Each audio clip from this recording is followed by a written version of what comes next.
네, 7월 8일 목요일 더룸 시작하겠습니다. 오늘은요, 서울시의회가 부활한 지 30년이 되는 그런 날이 되죠. 그래서 오늘 오전에 의회 본관에서 이를 기념하는 행사가 열리기도 했습니다. 예, 네. 그래서 저희도 오늘 특별한 방송을 준비했습니다. 네. 서울시의회 부활 30년 특집 방송인데요. 네. 또 특별한 두 분 게스트로 모셨습니다. 한 분은요, 자, 서울시의회 운영위원장을 맡고 계신 김정태 위원장님이시고요. 안녕하세요. 안녕하세요. 자, 네. 그리고 또 이제 풀뿌리 민주주의 지방자치 전문가십니다. 권선필 모건대 교수님 나오셨습니다. 안녕하세요. 안녕하세요. 예, 안녕하세요. 반갑습니다. 네, 두 분 나오니까 또 분위기가 다르네요. 다르네요. 네. 자, 일단 위원장님 오늘 행사 참여하고 지금 오셨잖아요. 네, 그렇습니다. 뭐 타임캡슐 봉인식도 했었고 또 서울시의회 옛 정문 복원 제막 행사 이런 것까지 했다고 하시는데 이게 1년 전부터 준비를 하셨다고 1년 전부터 준비했습니다. 아. 1991년 네. 7월 8일이 바로 오늘이 17개 시도의회가 있습니다. 광역의회가 그렇죠. 부활 새로 태어난 날이었어. 저희 생일날이었습니다. 그래서 저희 생일날 준비를 1년 전부터 했었어요. 네네. 우리 시민들 참여하에 우리 각 전문가들 모시고 우리 기획자문단을 구성을 해서 네. 지금 14개 정도 이 기획을 만들어서 행사하고 저는 오늘 아침 행사 참석했다가요. 충청북도 또 생일잔치까지 뛰어갔다가 지금 막 올라오는 길입니다. 충청북도까지 갔다 오신 거예요? 지금 뭐 전국구로 오늘 활동하고 계시고 심야에 방송까지 나와주셨는데요. 자, 지방자치가 본격적으로 시행된 것이 30년. 굉장히 큰 의미가 있을 텐데 교수님, 전문가로서 좀 어떤 의미를 설명해 주시겠어요? 일단 지방자치가 새로 생겼다는 그 부활됐다라고 아까 표현하신 그게 중요한 의미죠. 네. 첫 번째는 그래서 사실 과거에 있었던 것을 살려가지고 우리가 새로 시작했다는 그 의미가 있는 것 같고요. 네. 30년이 지났으니까 뭔가 더 달라졌어야 될 거 아니에요? 그렇죠. 30살. 이 30년 기간 동안 참 많은 변화가 있었고 놀랄만한 변화가 계속 일어나고 있다고 저는 보여집니다. 그래서 한번 30년의 이 매듭을 짓고 새로운 단계로 넘어갈 수 있는 실제 그런 가능성도 여러 가지 제도적 변화도 있어서 그런 걸 확인할 수 있는 기회라고 생각을 합니다. 30년, 30살, 그러니까 김광석의 30즈음에 우리가 30살 될 때는 설레잖아요. 자, 설레요? 그래서 진짜 설레요? 그때 설렜던 것 같아요. 오래돼서 기억이 가물가물하지만. 네. 자, 조현아 아나운서가 오늘 그래서 특별한 곳을 소개해 주신다고요. 네, 맞습니다. 자, 풀뿌리 민주주의의 시작점이자 또 지방의회 30년 역사를 고스란히 담고 있는 곳이죠. 서울시의회 발자취를 미리 만나보고 왔는데요. 영상으로 확인하고 오시죠.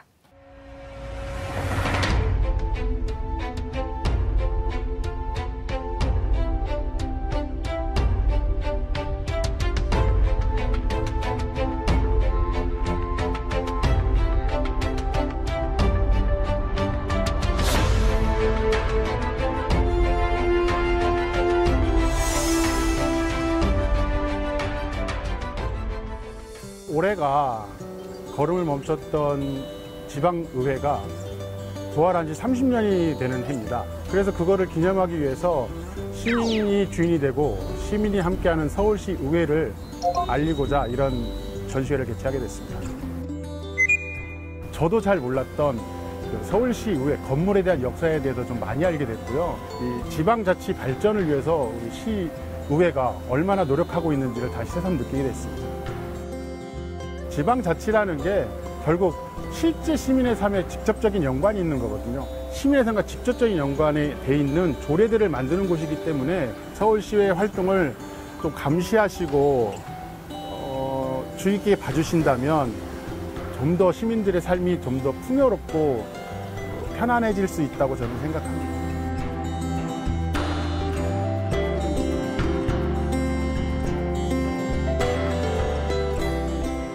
현대사의 장면들이 주마등처럼 샥 스쳐 지나갔는데요. 위원장님, 보시면서 어떤 느낌 드셨어요?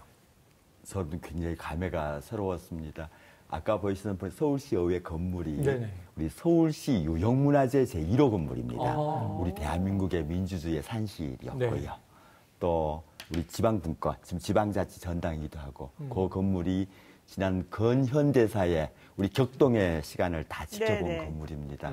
그걸 장면을 보니까 가슴이 뭉클해졌습니다. 그랬어요. 교수님 어떠셨어요? 예, 말씀하신 것처럼 사실은 국회까지 연결이 되는 건물이기 때문에 그랬죠. 예, 사실 우리가 자꾸 이 대통령이나 시장 중심으로 생각하는 착각을 저는 하고 있다고 생각해요. 그렇죠. 우리를 대표할 수 있는 사람들, 사실 의원들, 더 작은 단위의 그렇죠. 기초의원까지 있는데 너무 큰 것만 생각하니까 사실 돌아오는 게 적은 거거든요. 나한테 돌아오는 거. 네. 나를 더 잘 대표해 줄 수 있는 사람들을 더 많이 생각하고 더 잘 뽑는 게 필요한 것 같습니다. 네. 5.16 군사정변 때 서울시의회가 강제로 해산이 됐죠. 그러다가 서울시의회가 이제 부활한 지 지금 30년이 됐습니다만은 사실 지방자치법은 1949년도에 만들어져서 역사가 그렇습니다. 70년이 넘어요. 예. 상당히 오래됐는데 위원장님이 좀 설명 좀 해주실까요? 네. 그럴까요? 네. 사실 지방자치는 그 전부터 시작이 됐습니다. 네. 우리 이제 고종식의 갑오개혁 때. 갑오개혁 때. 향회가. 엄청 오래됐네요. 네. 지금의 이제 민회, 우리 그 지방의원 같은 향회가 구성이 되죠. 네. 일제시대 때는 우리 경성부회라 그래서 부회가 있었고요. 경성부회. 1919년 3.1운동 하에 우리 상해 임시정부에 네. 1927년 우리 대한민국 약정을 제정하면서 처음으로 지방자치제 조항이 들어갑니다. 네. 그 조항이 그대로 우리 재헌헌법에 반영됐고요. 네. 49년도에 말씀하시는 것처럼 지방자치법이 제정이 됐는데 네네. 이승만 정권이 차일피일 미루다가 6.25 전쟁 중에 1952년 처음으로 그 전쟁 와중에 지방의회 선거를 합니다. 네네. 그건 정권 첫 번째 연장의 지방의회 선거. 목적이었죠. 예. 네. 그때는 6.25 전쟁 중이었으니까 우리 미수복 대전 이북 지역은 넣게 됐고요. 그래서 서울시는 1956년도에 서울시 의회가 구성돼서 47명의 의원들이 당선됐습니다. 47명. 그래서 5.16 후에 이제 본격적인 지방자치가 시작하려는 찰나에 아까 1961년 1월 16일 5.16 군사 쿠데타가 일어났고요. 그 군사 포고령 제4조에 중의원, 참의원, 지방의원 해산한다라고 해산되고 말았습니다. 네. 그로부터 장장 31년간 암흑기를 거쳐서 네. 이제 87년 우리 60민주항쟁의 결과물로 지금의 헌법이 탄생이 그렇죠. 됐고 예. 그 헌법 결과 또 그 당시 노태우 정부가 차일피일 하던 걸 우리 김대중 대통령께서 1990년도였어요. 10월에 목숨을 건 다짐 끝에 이제 91년 부활하게 되었죠. 이야, 이거 대단한 역사가 네, 있는데요. 그러네요, 진짜. 궁금해지는 게 네. 우리 이제 학생들도 있으니까 그러면 지방자치의 출발점은 몇 년도입니까? 그러면 조선시대도 나왔는데 그럼요. 87년 현재 헌법체제가 이루어졌을 때인지 네. 91년 지금 재출범했을 때인지 어떻게 좀 설명해 주시겠어요? 워낙 답변을 잘 하셔갖고 A+ 답안을 제출을 질문 해주셔서 자체가? 예, 예. 답변을. 그러니까 실제 현재 있는 제도는 91년에 시작된 거라고 봐야죠. 예.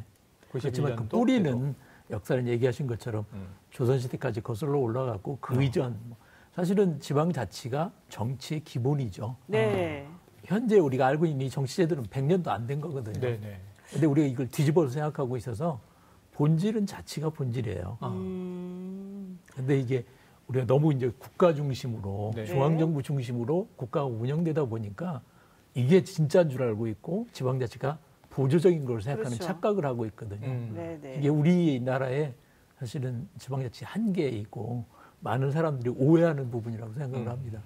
근데 사실 아까 위원장님 말씀 제가 듣고 깜짝 놀란 게 원래 조선은 중앙집권적인 나라였잖아요. 그랬는데 갑오개혁 때 네. 지방자치가 시작이 됐다는 얘기 들으니까 깜짝 놀랐어요. 갑오개혁이 시작됐지만 사실 그거는 이미 있던 걸 내용을 옮긴 것뿐이지 그래요? 원래 있었거든요. 원래 또 이전에. 있었군요. 네. 그 이전에도. 예. 조선시대는 자치국가죠. 자치국가. 자치국가였습니다. 우리 그게 관청도 있었고요. 향청이라고 불리는 네네. 또 뭐 유향소, 뭐 향회, 총계 뭐 이런 자치 제도가 다 조직이 있었습니다. 그래요. 네, 제가 무식해가지고. 네, 우리가 다 마찬가지예요. 너무 몰랐어. 잘못 말씀드린 것 같습니다. 죄송합니다. 네. 자, 그런데 어쨌든 간에 이 의회가 강제 해산이 됐다가 다시 이제 부활하기까지 결국 서울시 의회는 지방의회에 결국 맏형격으로 역할을 했었던 것인데 그러다 보니까는 30년이라고 하는 이제 오늘의 이 역사가 좀 상당히 남다르게 좀 느껴질 것 같아요. 우선 위원장님께서 운영위원장님이시니까 예. 어떤 의미를 부여하고 싶으실까요? 실은 이제 지방자치에 대해서 지금 30년이 지났다 여전히 국민들은 아직 잘 이해를 잘 못하고 계셔요. 실감이 안 나긴 그런데 합니다. 예. 사실 지방자치는 우리 물처럼 공기처럼 우리가 진짜 호흡을 해야 되는 거라서 저는 그렇다고 봅니다. 첫 번째는 우리 지방자치 풀뿌리 민주주의라고 그러지 않습니까? 네. 가장 가까운 민주주의 체제고요.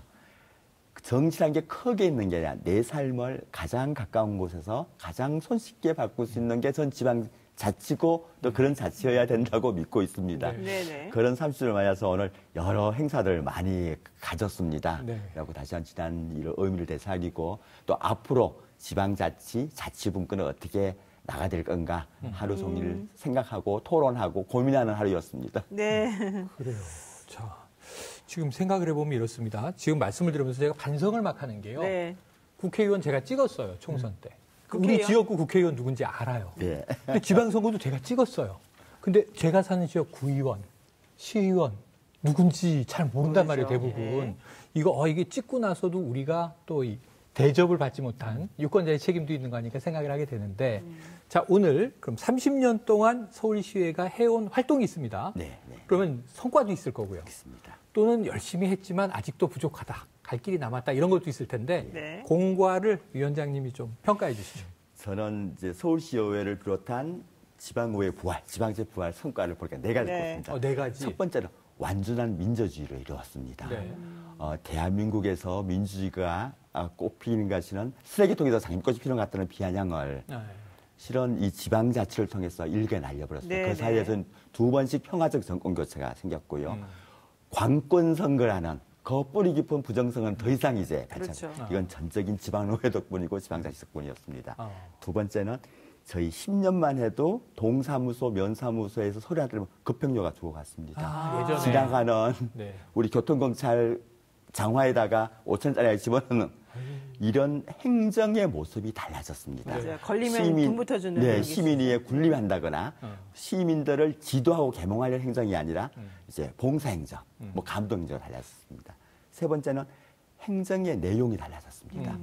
지도하고 단속하는 행정이 아니라 복지행정, 공사행정. 그러니까 보편정복지가 어떻고 무상급식이 어떻고 했던 것들이 지방자치가 달라졌기 때문입니다. 네. 세 번째는 주민의 참여 예산제니 곧 우리 권 교수님이 전공이신 주민자치가 어떻고 하는 것들이 지방자치가 있었기 때문에 행정에 시민이 참여하는 행정으로 달라졌습니다.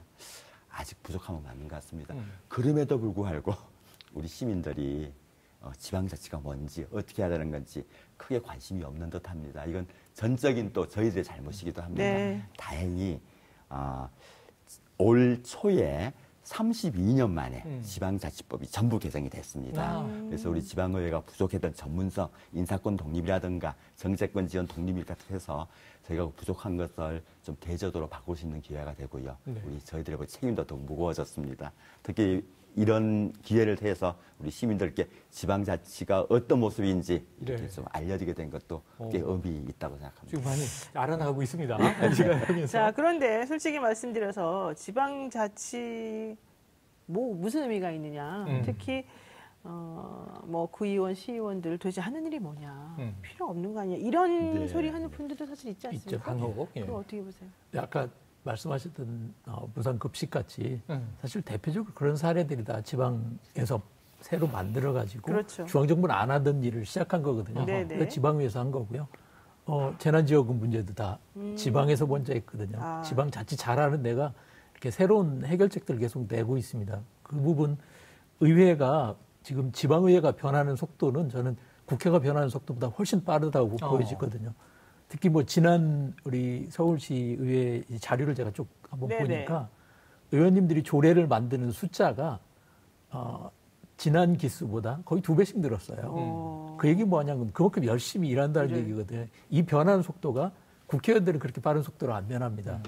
근데 지방의회가 지금 성장하거나 변하는 속도는 저는 우리가 상상하는 만큼 유권자들이 요구하는 만큼 변할 거라고 생각을 하거든요. 그 변화의 속도가 훨씬 빠르기 때문에 우리 문제를 해결해 주는데 체감하게 되는 게 훨씬 많게 될 거라 이렇게 예상을 해봅니다. 일단 교수님께서는 지금 어쨌든 서울시의회가 잘하고 있다 이런 얘기신 거예요? 훨씬 잘하고 있죠. 더 해야 되니까 문제죠. 더 해야 되는데 잘하고 있다. 말씀드린 것처럼 국회의원 변하는 것보다 훨씬 더 빠르게 훨씬 수준이 더 올라가고 있고 일하고. 결과도 나오고 있거든요. 네네. 그래서 새로운 정책들이 계속 나오고 있다는 얘기죠. 네. 그런데 그렇죠. 기대는 더 높기 때문에. 알겠습니다. 네, 알겠습니다. 자, 그런데 우리가 이제 지방의회 역할 그러면은 제가 머리에 떠오르는 건 조례 제정이에요. 그렇죠. 그걸 통해서 여러 가지 이제 일들이 이뤄지니까. 네. 그래서 지난달에 서울 시민이 뽑은 서울시의회가 가장 잘 만든 최고의 조례는 이런 온라인 투표가 있었다는 거예요. 네. 자, 그 결과를 두구두구두구두구두구 발표해 주시죠, 위원님.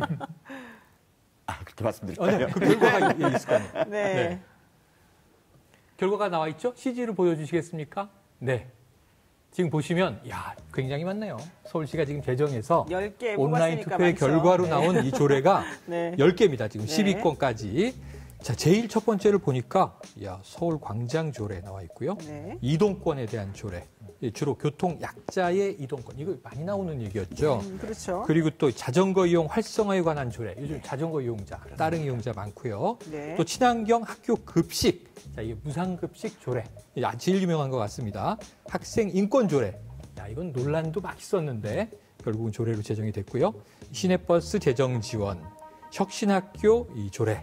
그리고 또 이제 온마을 아이 돌봄, 미세먼지. 또 찾아가는 이제 동주민센터 조례까지 있습니다. 자, 서울 시민들이 무상급식 조례를 이 중에 1위로 뽑았어요. 10개 중에. 교수님 평가하고 어때요? 전문가와 시민들의 의견이. 뭐 상당 부분 일치한다고 보거든요. 그래요? 예. 왜 그러냐면 바로 체감될 수 있는 거거든요. 네. 이게 전부 다 조례가 법은 만들어지면은 국회에서 법을 만들면 이게 우리 체감하는데 상당히 오랜 시간이 걸립니다. 맞습니다.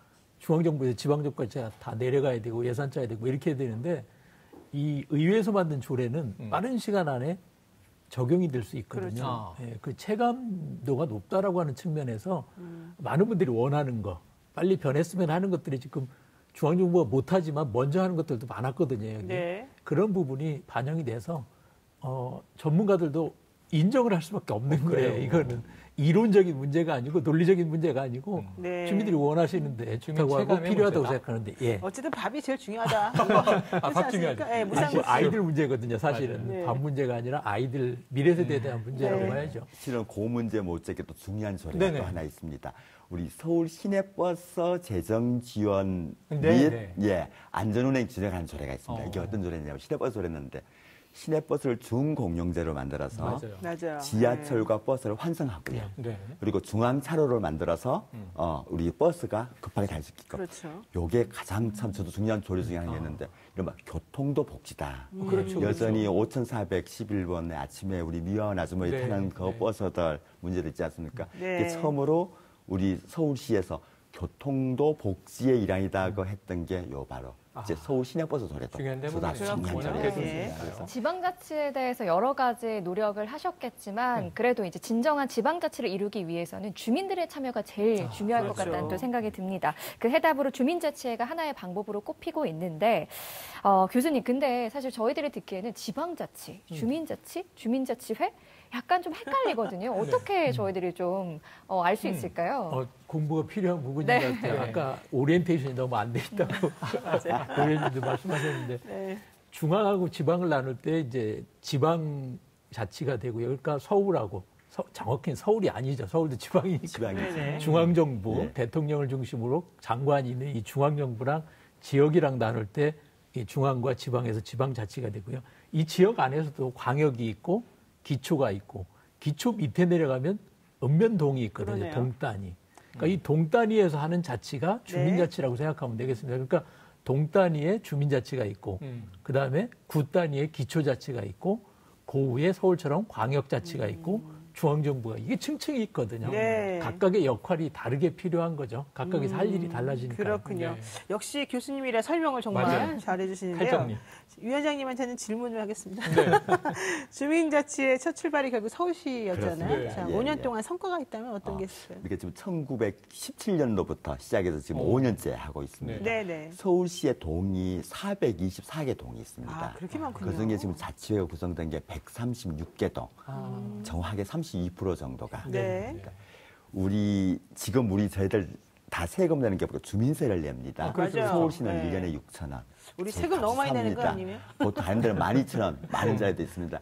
근데 이 주민자치에다가 서울시에서 낸 그 동으로 주민들에게 다시 환원을 시켜줘서 그 재원을 가지고 아까 교수님께서 말씀하신 것처럼 우리 지역 주민 스스로 지역 현안을 찾아 발굴하고 그걸 문제 해결 방법을 수기하고 그 해결책 하는데 그걸 예산을 사용하고 이렇게까지 성장을 했습니다. 그렇군요. 아쉬운 건 이번 지방자치법 전부 개정안에서 주민자치의 가행이 좀 반영이 안 된 게 지금 아쉽습니다. 그래요. 자, 아까 말씀 잠깐 나왔습니다만 이 지방자치법이 개정이 됐어요. 네. 근데 우리가 서울시는 흔히 특별시 이렇게 부르고 예전엔 직할시 이렇게 불렀는데 요즘에 광역시들이 있잖아요. 네. 근데 이 바뀐 법에 보니까 인구 100만 명 이상은 특례시.